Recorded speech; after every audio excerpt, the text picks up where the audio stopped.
This is WCM's Park Update, a weekly show covering the outdoor hospitality industry, hosted by Ben Quiggle and Mike Gast.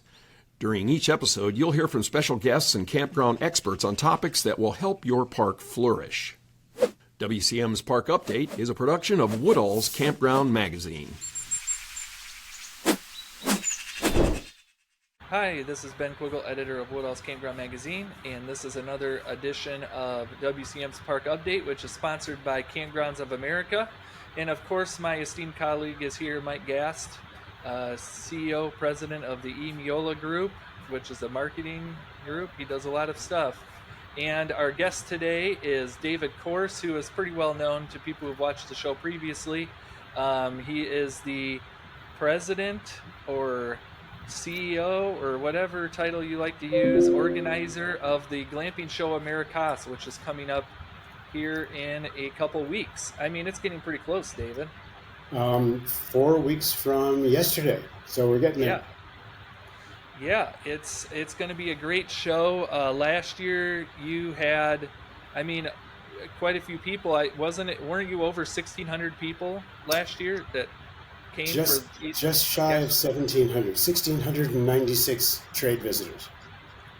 Yeah, that's a big show.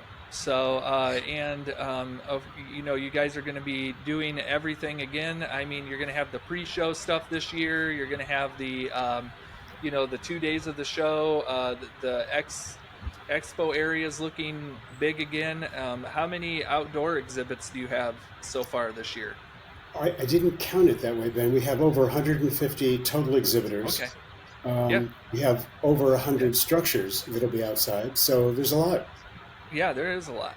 So David, for viewers that might not be familiar with the show, let's roll it back a little bit. And why don't you tell us when the show came to mind, when you had this idea of doing this, and what you really thought was going to happen that first year, and where you thought you'd be by now, way back when. God, we only have a couple hours for the show, right? The answer is, I got a phone call in 2018 from a former colleague, also in the event organizing business, who said, my younger brother came to me with an idea for a new show here in England a couple of years ago, and I told him I thought it was a stupid idea, shouldn't do it. Didn't listen to me, he did it, and the show is quadrupled in size. He's looking to expand to the U.S., looking for someone to partner with. Would you be interested? It's called the Glamping Show.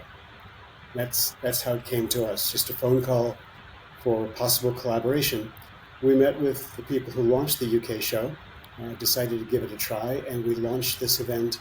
First time we held it at the same place, at the convention center in Aurora, Colorado, in 2019. For that first event, we went to the industry and said, look, don't know if anybody wants this to happen or not. We're willing to give it a try. I think we can get maybe 200 of the right people, trade visitors, people who own or manage or operate glamping businesses, and maybe 25 or 30 exhibitors will come, and we'll see what happens. And the 200 maybe turned into over 450 people came, and we got 41 exhibitors, I think. We thought, wow, that's way bigger than we thought it was going to be. I wonder if we can sustain this. Maybe we'll be this big next year. Yeah. And it got bigger fast. So we went from 400 people to over 1,600 people. So we quadrupled from 2019 to 2023. Went from 41 exhibitors to over 140. So we almost quadrupled. But we more than quadrupled the space because so many exhibitors brought multiple structures to exhibit. So it took up a lot more area outside. And suddenly we had a tiger by the tail, and now it's gotten completely out of control in a very positive way. We changed from Glamping Show USA to Glamping Show Americas a couple of years ago because 20% of our visitors come from outside the U.S., either Canada to the north or Latin America or the Caribbean to the south and the east. So 1,700 people from all over the place, and exhibitors last year from 13 different countries, and this year from 15 different countries. Yeah. And, has the one of the unique aspects of the show is the accommodations. Like you mentioned, there's so many different accommodation units that people set up. Did you know that that would always be like a key part of this type of show, that you needed something like that for, to be able to showcase those kind of products, I guess? Yeah, the UK show also, the UK show is actually 100% outdoors. They don't have an Yeah. indoor hall at all. We thought people with insurance services and software and other things, consulting services, probably wouldn't want to be outside, particularly if the weather took a turn. So we tried to find a place that gave us ample outdoor space if this thing worked, but also traditional indoor exhibition space for people who didn't have, 360-day structures to look at, or four-season structures. And the only one we were able to find that had both those features was close to an international airport, so it made it easy for people from around the world to get here. Close proximity from the airport, inexpensive hotels, as opposed to being in downtown Denver. And one of the best things for our exhibitors is this is a non-union facility, so people are allowed to do their own setup.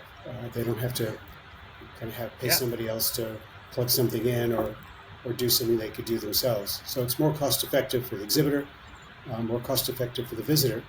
And our entire objective was to give everybody an opportunity in 2 days or 3 days to get more done in those 2 or 3 days than they could get done online in a year or more, particularly as it relates to comparing structures. What do they look like? What do they feel like? How are they built? And getting to experience them in real life as opposed to just on a computer or a photograph or a video.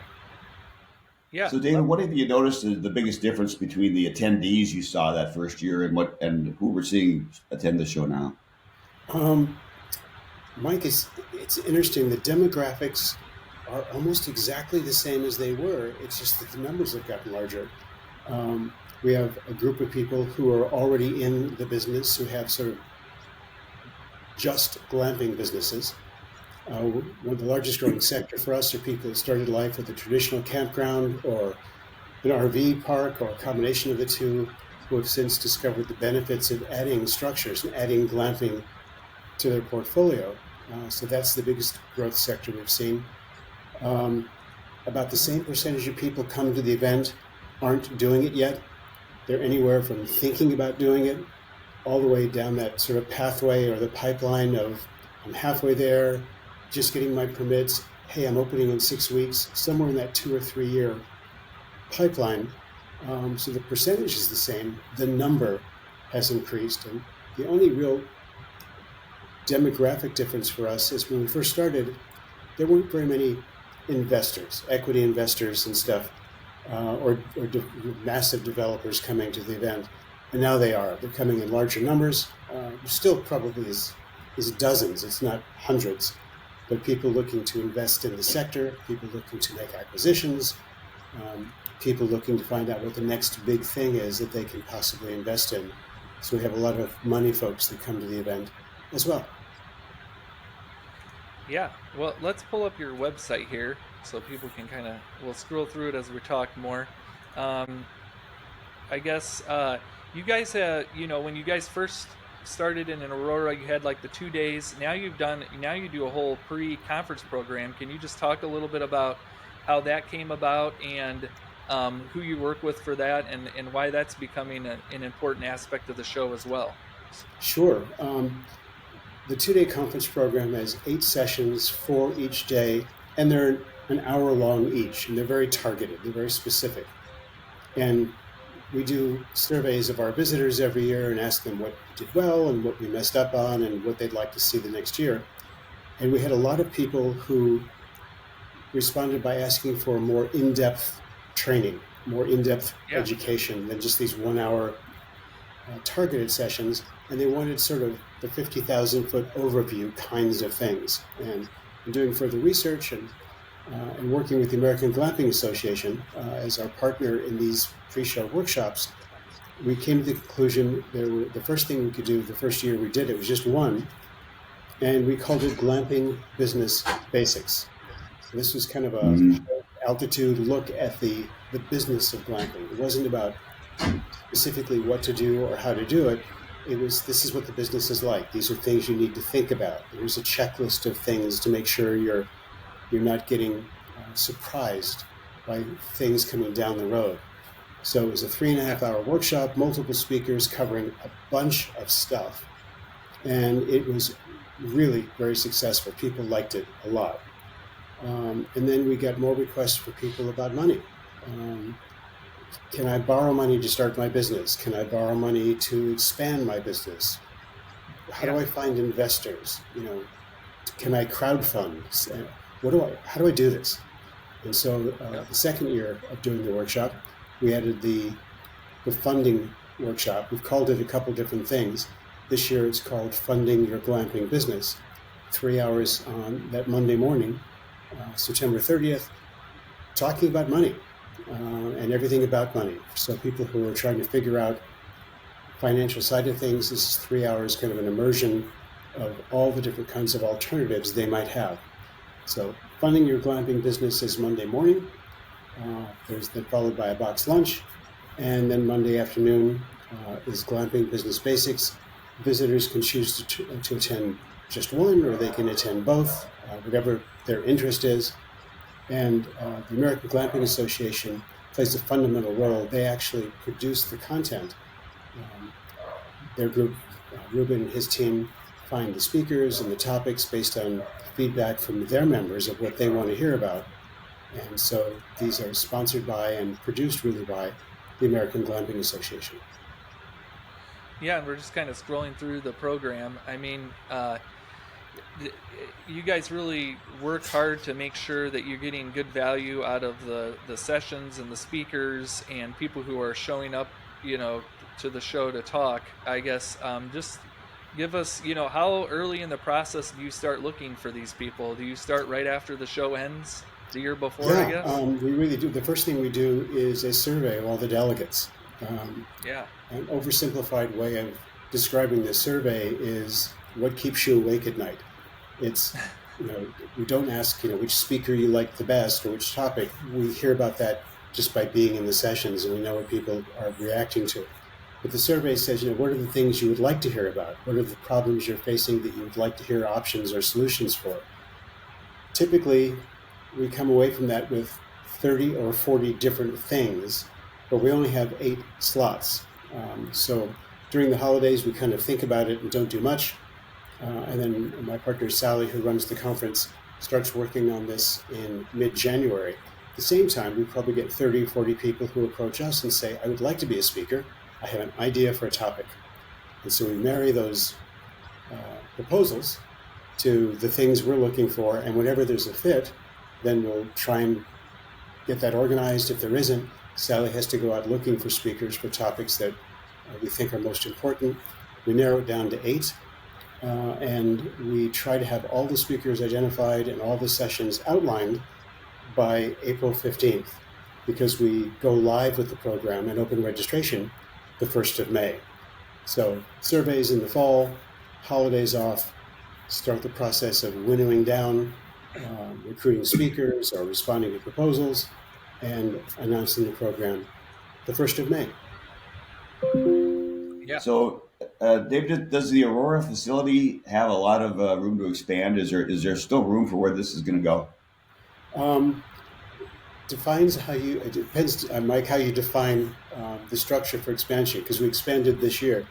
The facility is limited. What's there is there. Outdoors, we can expand forever. We could triple the size of the event outside, not a problem. I think they have 42 acres, so we have plenty of room outside. Indoors is a challenge, and we have 2 main halls, as you both know. They're both about 25,000 square feet. The one hall we use for exhibits. We can do about 100 exhibit booths in there. The other hall we use for the conference sessions. Last year we had 803 people who participated in the conference program. So almost half of our total visitors went to the conference program as well. That room can probably accommodate a little over 1,000, but it would be pretty crowded. And because the room is long and narrow, as you have seen, we have the big video wall in front, and then we have to have some repeater screens as you come farther back, so people in the back can clearly see what's happening. So we can expand a little more for the conference.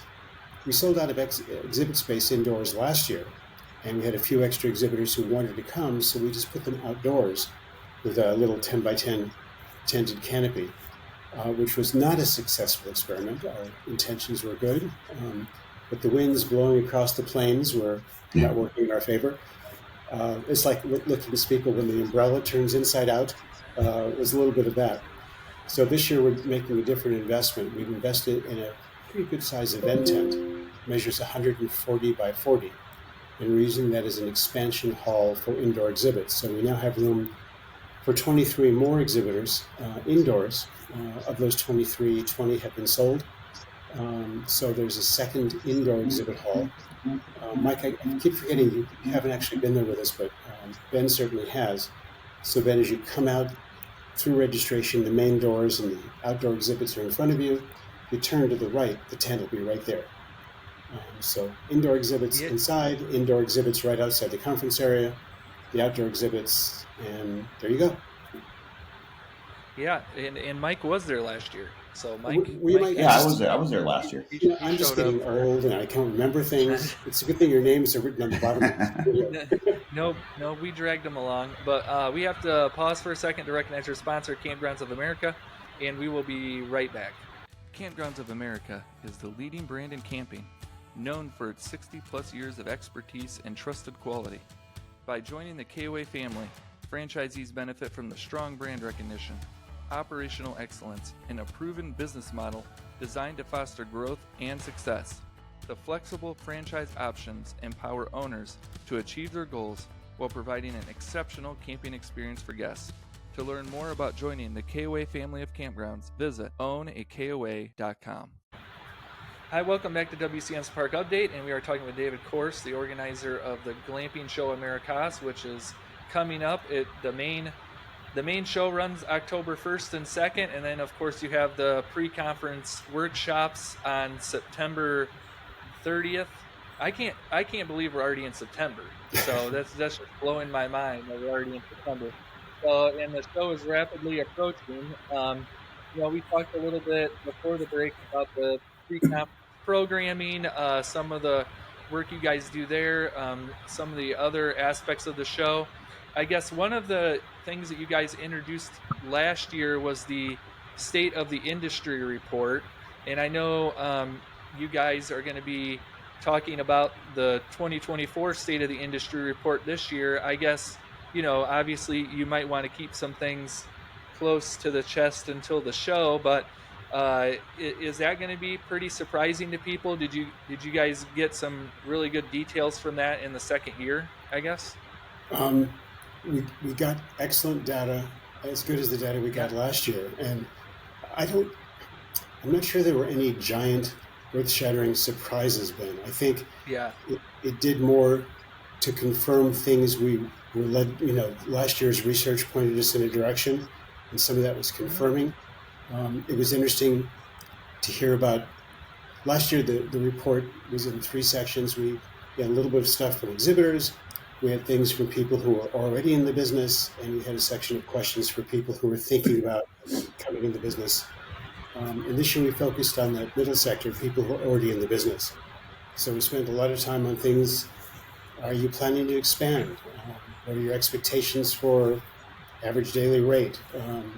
What's getting in the way of your expansion? Just real business questions to help understand what operators are seeing, what they're expecting, and what they're going through. So I don't know that it'll be a revelation, but I think it'll be good, solid information that will help people perhaps with their own planning. But yeah, we'll do the second version, thanks to our relationship with Karen Consulting. They did a great job again, and looking forward to sharing it with everybody. Yeah, I mean, and it's always interesting as the years go by, and I'm sure Mike could, definitely affirm this. When you first start a report and you get the data, and you're like, oh, this is interesting, and then as the years go by, and obviously I think KOA, they're in their 14th or 15th or 10th year. Yeah, this is their 10th year. Well, I'm trying to add years. This was the 10th report, so just seeing the numbers come together. So I imagine, in like 5 years or so, you guys will have some neat trends and things that we can point back to. So, Well, we hope so. I mean, we think Well, it's worth doing. but yeah, I think these reports really show not just the change in the industry, but the change in the customer base. I think that's what struck me with yeah, KOA's report over the years is that the customer base really changed, and of course, the pandemic threw everything up in the air. And yeah, the glamping customer has always been it's always felt like they're different than the traditional camping customer. They're a little bit more boutique oriented. They may not have an RV equipment to. They may not be doing this 7 or 8 or 9 times a year. This it might be their one big thing in the year, and hopefully you get them back the following year. But they really are a different kind of customer, correct? Yeah, yeah. I mean, I think if you think about demographics and what people are looking for, and the pandemic was a giant trigger for some of these things happening. People, I think, were getting a little tired of the same old in terms of hotel vacations and things of that nature. This offered something they hadn't thought about before. But the biggest difference for me as a consumer is I'm a consumer at a point in my life where I'm not that interested in traditional camping. Um, yeah, don't own a tent, don't want to rent a tent, don't own a sleeping bag anymore. I'm just sort of past that for me. And I've never been an RV person. It's not just been something didn't grow up with it, wasn't around it. But boy, the idea of being outside in a beautiful environment and having these accommodations is really attractive. So there's a whole demographic. I'm not the poster child for it, but I'm an example of it. Is somebody who might come to a place like Ventura Ranch that wouldn't have come there before Scott added structures and all the things he's added and zip lines and all the stuff he's doing and making it an attraction and a destination of its own. It's a whole bunch of people who our clients can attract to their properties that weren't even on the drawing board 10 years ago. It just wouldn't spend any money, wouldn't spend any marketing time, didn't give any thought to it. It was just a very narrow group of people. And so this just opens it up entirely. I think that's yeah, the biggest growth opportunity. And that's why I think glamping is becoming so much more mainstream now than it isn't brand new anymore. And people are having to refine what they're doing and to continue to develop the messaging and develop the offering and what the experience is going to be. But experiential outdoor hospitality, I don't think it's going to go away. I think it's going to get bigger, and we're kind of in the middle of that, so it puts us in a good spot too. I think one of the interesting aspects of the glamping market is the hotels. I guess you're a show organizer. Do you notice more like boutique hotel owners or like even maybe some of the larger hotels?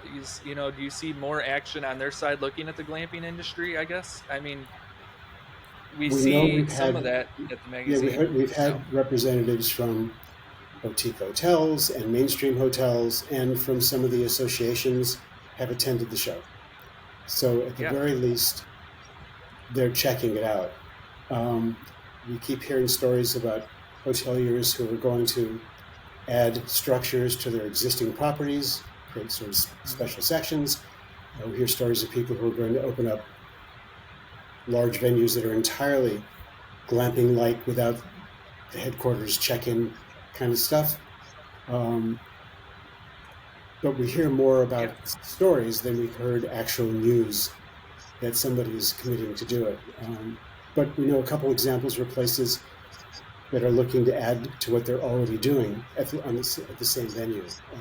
So they're coming to the show. We recognize them when they register, but they haven't reached out to us to have a longer conversation. So we'll continue to provide the service. yeah, definitely. And I think I wanted to highlight too during the show, one of the other products you guys uh, also do is the magazine, Glamping Business Americas magazine, and Mike actually writes some for this magazine. He does. And what? And So this is, I guess, how many times a year are you coming out with this magazine now, David? It started in 2021 as a quarterly, and now we have 5 issues a year, Yeah. Ben. And don't know if it'll stay at 5 or maybe some point in time go to 6. But we have about 7,000 subscribers with almost the same geographic distribution as for the show, about 80% in the US, 5% in Canada, and 15% in Latin America and the Caribbean. And all we're Yeah. trying to do is, it's kind of the same as our conference program. The idea of the magazine is to something specific for this community. It doesn't just talk about glamping sometimes, it's all about glamping. It's a business magazine, and we're trying to publish business information so that if we do our job properly, every story, or almost every story, will offer some kind of opportunity for you to do something different tomorrow than you did yesterday. Some piece of business information that'll help you make more money, save money, be more efficient, increase your marketing outreach, something that you can use as you run your glamping business. And that was the plan. It's working so far. Will be the only time we actually print the magazine. It's digital, except for the show issue next month, where we'll print 2,000 paper copies, and we'll use those as the show directory in addition to the content for the magazine. So it's been fun. Again, low expectations when we started, and it's grown nicely, and people seem to like it. Subscriptions are free. That's not a bad deal. No, and the photos that you guys have on the cover are always very very nice covers. I mean, you do a good job of sourcing the photography. So thanks. Well, that's our partner Steph, who's the editor. She's based in the UK, and apparently has this global library of cool places to visit. So she keeps we never know what it's going to be until we see it. Yeah, here I wanted to show my favorite. My favorite one is my favorite cover was the space guy. I don't know what the Airstream with the helmet and the blue. I don't know where you get that photo, but that was an interesting cover. So yeah, but I've enjoyed. I always enjoy reading the magazine. I try to read a lot of magazines, and it's definitely, you guys definitely bring a lot of experts together and a lot of interesting articles. So, Thanks. yeah. Well, I guess, David, as we get ready to wrap up the show, I guess, how do people learn more about the show, and is there still time to register? Well, this is the part where I always say, glampingshow.us. Everything is on the website, whether you want to subscribe to the magazine or look at the conference program or just see what's happening with us. And yeah, there's time to register. There are 2 kinds of registration. People who want to come to the trade show only, don't care about the conference program. We call it exhibit hall only registration. It's $0 as long as you register online.